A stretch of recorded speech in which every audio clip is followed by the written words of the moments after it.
朋友们，今天我们来维修一个3个门的冰箱，钢化玻璃门的，牌子是威力的。它的故障就是通电压缩机工作，然后不制冷了。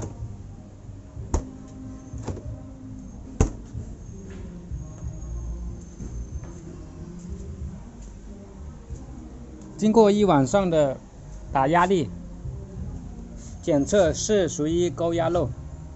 如何检测是低压漏还是高压漏呢？方法就分享给大家。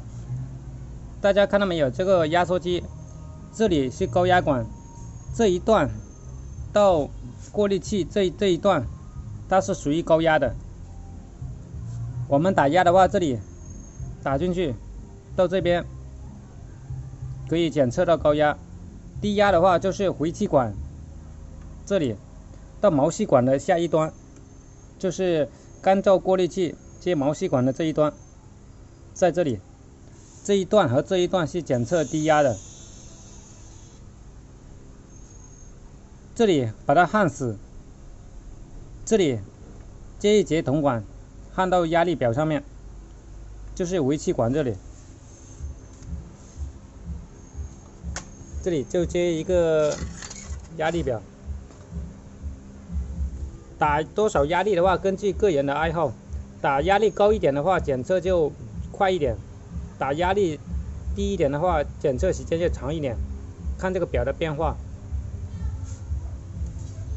这样就可以检测低压漏还是高压漏。这一台经过昨天晚上我检测，是属于高压漏。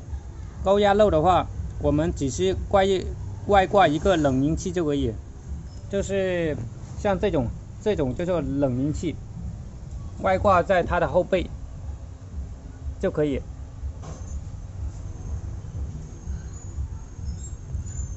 外挂冷凝器的时候啊，就是相当于把高压的这一部分把它取消掉，这里直接焊接到这个网上面。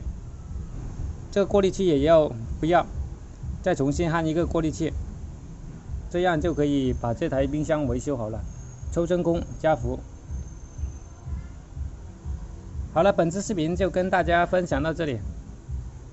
如果有不明白的，可以观看我以前的视频，我维修冰箱的视频，有详细的怎么安装这个冷凝器的，我就不多说了，可以翻看我以前的视频。好了，本次视频就跟大家分享到这里，感谢各位网友的观看。喜欢观看我视频的朋友，给我点点关注、点赞和转发，谢谢。我们下期再见，拜拜。